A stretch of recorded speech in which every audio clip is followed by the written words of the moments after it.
आज की इस वीडियो में हम एसबीआई के सभी करंट अकाउंट्स को कंपेयर करेंगे। मिनिमम बैलेंस देखेंगे, चार्जेस देखेंगे और कैश डिपॉजिट लिमिट देखेंगे और फाइनली समझेंगे कि किस टाइप के बिजनेस के लिए एसबीआई का कौन से वाला करंट अकाउंट बेस्ट है। आप बस वीडियो को स्किप करके मत देखना, क्योंकि अगर गलती से हमने कोई गलत करंट अकाउंट खोल लिया ना तो हमें अननेसेसरी चार्जेस का फिर सामना करना पड़ सकता है। चलो अब एक बार स्टार्ट करते हैं। यहां स्क्रीन पे देख के समझना शुरू करते हैं।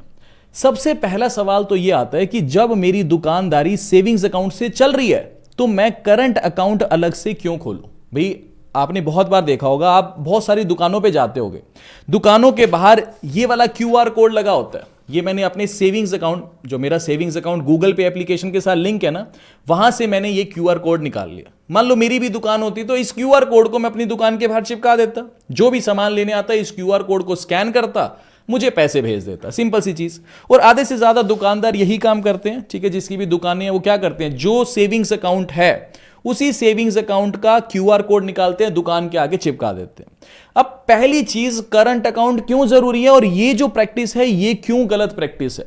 देखो, अगर मान लो आपकी बहुत लिमिटेड ट्रांजैक्शंस है, दिन की 40-50 ट्रांजैक्शन है, लोग आ रहे हैं, स्कैन कर रहे हैं, दैट्स इट, सामान लेके जा रहे हैं, कोई दिक्कत नहीं, आप सेविंग्स अकाउंट चलाओ, कोई बात नहीं।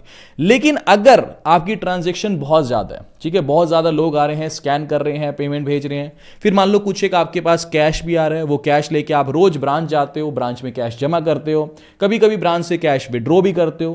तो कहने का मतलब, अगर आपकी ट्रांजैक्शंस बहुत ज्यादा है तो उस केस में बैंक कभी भी आपके सेविंग्स अकाउंट को फ्रीज कर सकता है। क्यों?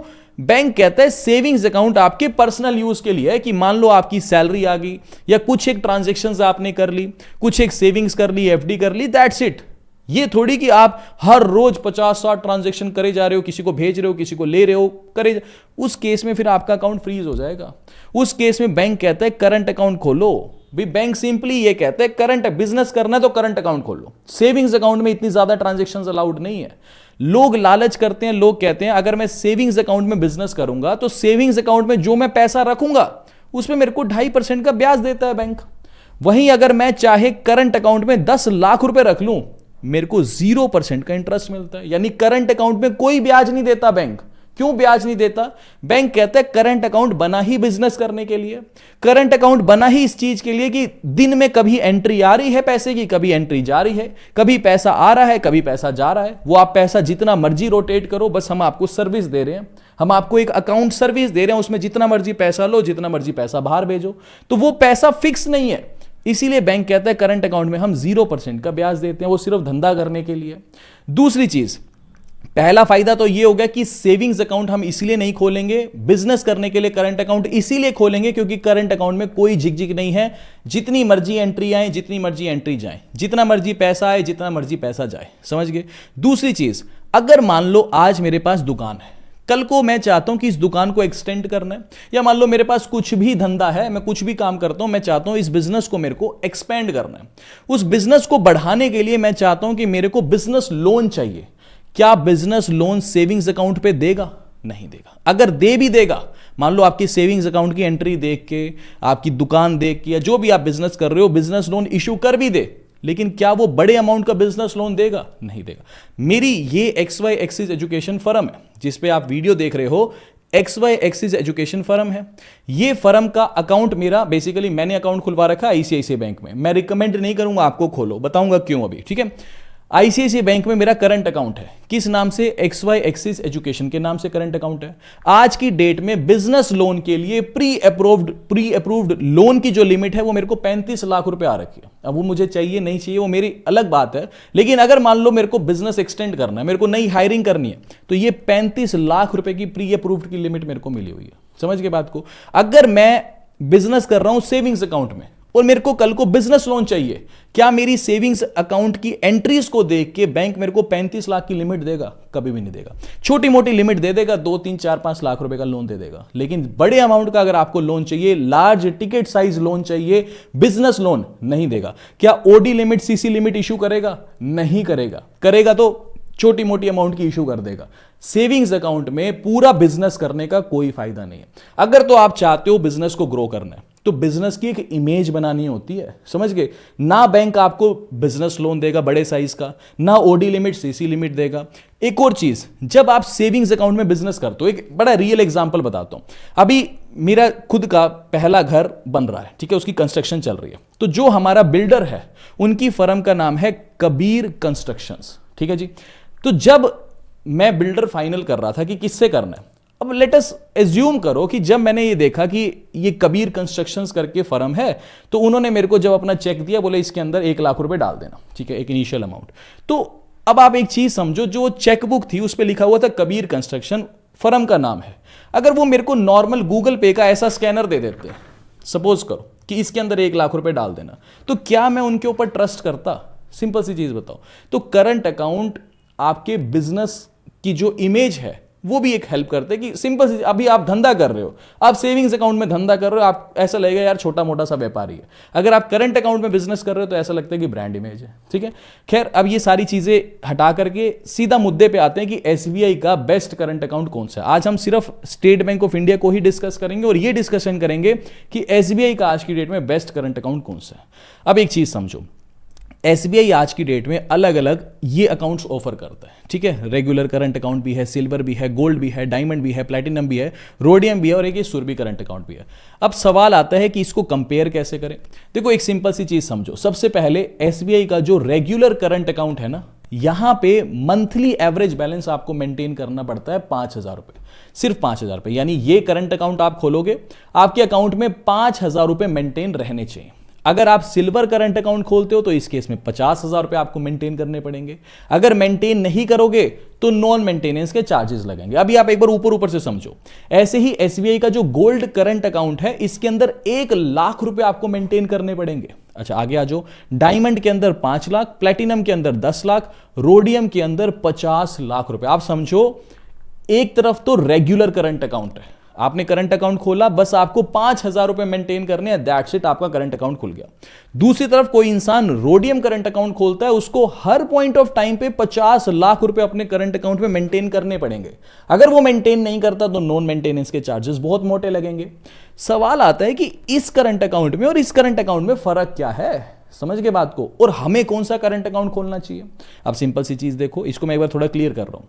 अगर मैं रेगुलर करंट अकाउंट की बात करूं, जिसके अंदर आपको सिर्फ 5,000 रुपए मेंटेन करने हैं, इसके अंदर क्या चीज मिलती है? ये अकाउंट बोलता है कि मान लो अगर तो आपको ब्रांच में जाके कैश डिपॉजिट करना है, समझ गए भी, आपके पास कैश आया, आप ब्रांच में ले जाके हर महीने कैश जमा करते हो, तो ये करंट अकाउंट कहता है कि महीने में ज्यादा से ज्यादा आप 5 लाख रुपए ही कैश डिपॉजिट कर सकते हो।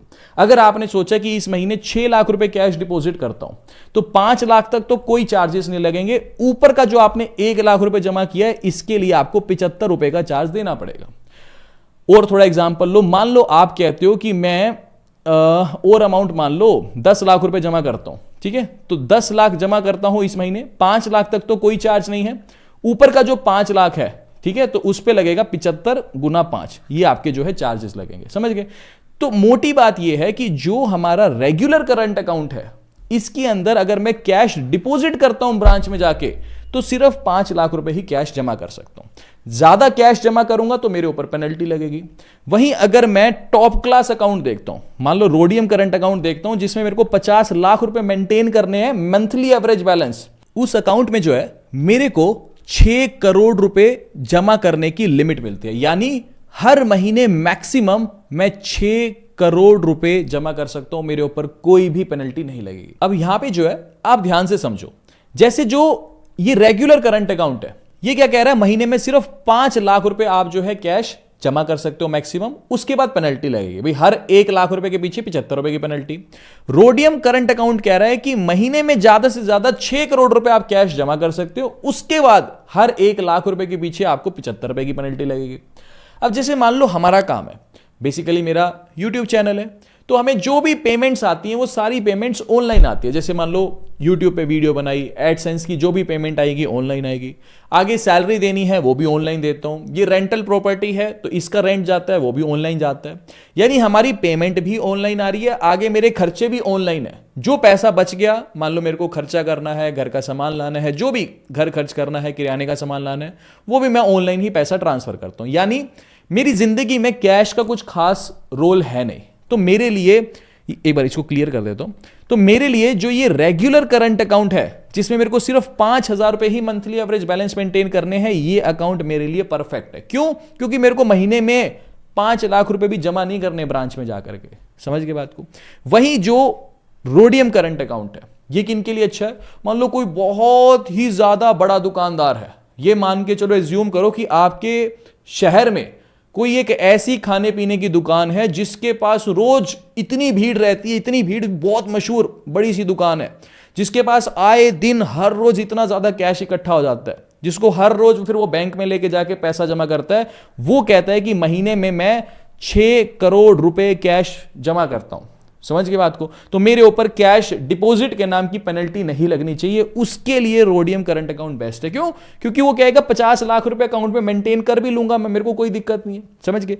जैसे मान लो सिल्वर करंट अकाउंट है, ये कहता है आपको अपने अकाउंट में 50,000 रुपए मंथली एवरेज बैलेंस मेंटेन करना है। बदले में क्या देता है? बदले में कहता है महीने में 25 लाख रुपए आप कैश डिपॉजिट कर सकते हो, कोई पेनल्टी नहीं लगेगी। अगर 26 लाख रुपए जमा कर दिए तो 75 रुपए की पेनल्टी लग जाएगी, 27 लाख जमा कर दिए तो 150 रुपए की पेनल्टी लग जाएगी टोटल। समझ गए मेरी बात को? ऐसे ही धीरे धीरे बढ़ते जाओ। गोल्ड करंट अकाउंट खोलते हो, 1 लाख रुपए मंथली एवरेज बैलेंस मेंटेन करना पड़ेगा, बदले में क्या मिलेगा? 1 करोड़ रुपया आप डिपॉजिट कर सकते हो। समझ गए? फ्री ऑफ कॉस्ट, कोई चार्जेस नहीं लगेंगे। तो कहने का मतलब यह है।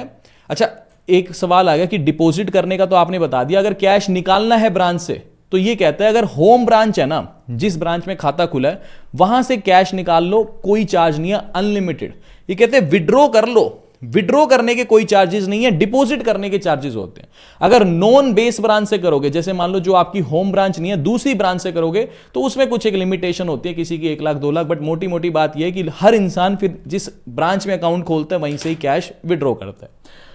अब फर्क समझो, मोटी कहानी यह है, करंट अकाउंट एसबीआई के ही बेस्ट है। पहली चीज तो अगर मान लो आप चाहते हो आपके ऊपर अननेसेसरी पेनल्टी ना लगे तो एसबीआई के अकाउंट्स बेस्ट है, मिनिमम पेनल्टीज है। प्राइवेट बैंकों की तरफ जाओगे पेनल्टी ज्यादा लगती है। दूसरी कहानी ये आप समझ गए कि जैसे जैसे आप अपने करंट अकाउंट का वेरिएंट बढ़ाते जाओगे आपको मंथली एवरेज बैलेंस ज्यादा मेंटेन करना पड़ेगा, बदले में बस आपको एक ही चीज मिलेगी कि ज्यादा कैश डिपॉजिट आप कर सकते हो। तो अगर आपका कुछ ऑनलाइन काम है, जैसे मान लो आपका आईटी का ही काम है, तो आईटी के अंदर क्या होता है कि आप सॉफ्टवेयर वगैरह जो भी बना रहे हो, वेबसाइट बना रहे हो, आपको पेमेंट ऑनलाइन आ रही है, आगे भी खर्चे ऑनलाइन कर रहे हो, तो कोई ज़रूरत नहीं है हाई फाई में, आप नॉर्मल रेगुलर करंट अकाउंट खोल सकते हो। लेकिन अगर किसी की दुकान है, कैश में ही डीलिंग है, कोई रियल इस्टेट का इंसान है, प्रॉपर्टी डीलर है जिसका बहुत ज़्यादा बिजनेस ही कैश का है, समझ गए, तो उस केस में फिर उसको अपने अकॉर्डिंगली देखना पड़ेगा कि मैं कितना कैश बैंक में जमा करता हूं, तो फिर उस अकॉर्डिंगली उसको करंट अकाउंट देखना पड़ेगा। अब एक और कंपैरिजन करते हैं, ठीक है? ये करंट अकाउंट की स्लाइड मैंने क्लियर कर दी। मैं क्यों कह रहा हूं कि एसबीआई करंट अकाउंट उनके लिए बेस्ट है जो कोई पेनल्टी नहीं चाहते, उनके लिए। देखो यहां पे हमने एक चीज देखी कि लेट अस एज्यूम कि कैश डिपॉजिट किसी के अंदर 5 लाख फ्री है। जैसे मान लो मैंने यहां रेगुलर करंट अकाउंट ही उठा लिया, सबके मैंने, जैसे एसबीआई हो गया, फिर एचडीएफसी हो गया, आईसीआईसीआई हो गया और एयू हो गया, सबके मैंने ऐसे ही करंट अकाउंट उठाए हैं। जैसे एसबीआई का करंट अकाउंट उठाया, इसमें 5,000 मेंटेन करना है। एचडीएफसी का जो नॉर्मल करंट अकाउंट है उसमें 10,000 मेंटेन करना है। आईसीआईसीआई वाले में 25,000 और एयू वाले में 10,000, यानी चारों बैंकों के सेम वेरिएंट के ऑलमोस्ट करंट अकाउंट उठा लिए।